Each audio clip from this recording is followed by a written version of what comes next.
Sports Talk Chicago. Here with Jon Zaghloul back at it. Big shout out to George Hoffman for joining us on our first two segments here in today's program. What a great interview. George is a wealth of knowledge. He's been in the business for 40 plus years. He has a new book out, and we talked everything. So if you're here for Sports Talk Chicago, if you're here to hear about Cubs, White Sox, Bulls, and Bears, we covered it all in 32 minutes in our first two segments of the program. If you missed it, go ahead and podcast at sportstalkchicago.com or go on YouTube. Find us on YouTube at Sports Talk Chicago. Hit the like button, subscribe to the channel, and be a part of the conversation and be a part of us and our STC community. Last segment of today's program, shout out to all of our great radio and TV affiliates on the STC Syndication Network, WROK 101.1 Peoria Sports Radio, 98.3 The Life, WKAN 105.5 The Ticket, ACTV, JTV, WJOB, and Cities 92.9 Talk FM. All righty. Last segment of today's program, I'm going to split this one up. I want to first talk about Caleb Williams stuff. We have some new news on Caleb Williams. But I do want to end talking about the White Sox. We kind of briefly touched on it. This one's been ruminating inside of me for a little bit. It's going to be a mini rant, a half-segment rant that we're going to get to end the show and send you guys off energetic and electric. We'll put it that way. So Caleb Williams is in town, and Caleb Williams has met with the Bears front office and current players on this team. According to Mark Silverman, ESPN 1000, Caleb Williams was in town on Tuesday evening and had dinner with Bears brass, including some current players. This article here from Bears Wire, Brendan Shagru, good friend of this show, and Joey Christopoulos it says, quote, during the NFL owners meetings last week, too, the Bears indicated Williams would be coming in sometime this week for his official visit.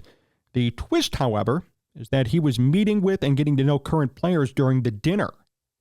Apparently, quote from Sylvie, they had him not sit with the Bears executives who were there. He sat and ate with current players on the Bears roster. It's not known which current players were in attendance. Okay.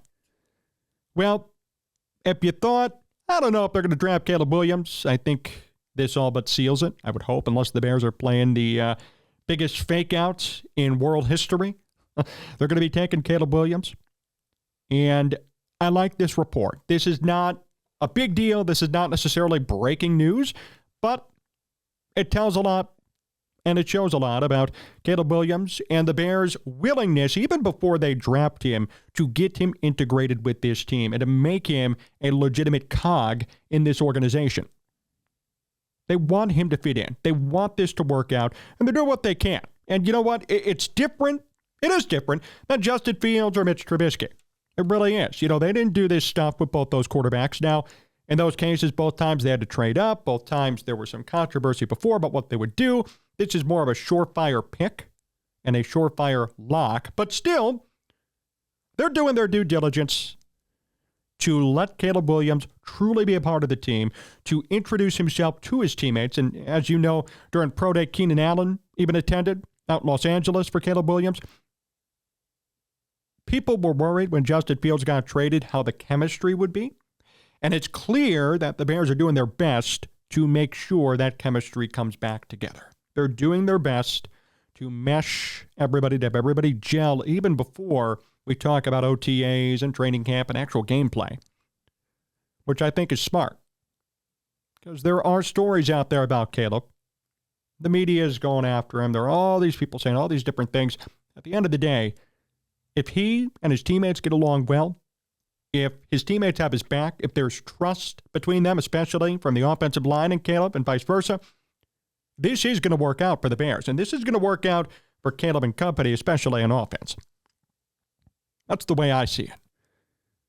And that's the most important thing. I think that's what's kind of being done here. They're doing their best to work out any kinks before the pick becomes official. They're working together, trying to find common ground, making sure that everything's okay between both parties. And that's great. So this news, again, it's not breaking news. It's not splitting the atom, but it's important. It's important to see that this is happening as we're about, a couple of weeks away from the draft now? I think we know where the Bears are going to be going, and I like this proactive approach. They're not being reactive. And I give actually Ryan Poles and Kevin Warren a lot of credit. This is going to be their first time together really digging into a draft. This is going to be Poles' first time drafting a quarterback even, too. And this is going to make or break his career for sure in Chicago. It's going to make or break it easily. So I like that he's not following the patterns of Pace, right? Pace got to draft 2 quarterbacks. He wasn't doing this stuff. Poles is trying to be different. He's being proactive, not reactive. Because if he was being reactive, it'd be, all right, guys, I'm taking him, get to know him later. No. Hey, guys, I'm thinking about taking him. I want him to mesh with you. I want this to be a good pairing. So let's start the conversations now. Let's start the chemistry and the conversations and the talking and the get to know you part now. That way we don't have to waste time later, and that way you already have familiarity with one another come OTA time and come preseason and then come the actual season. So I think this is good. I think this is really good. May not be breaking news, but it's a good thing to me. I think at least.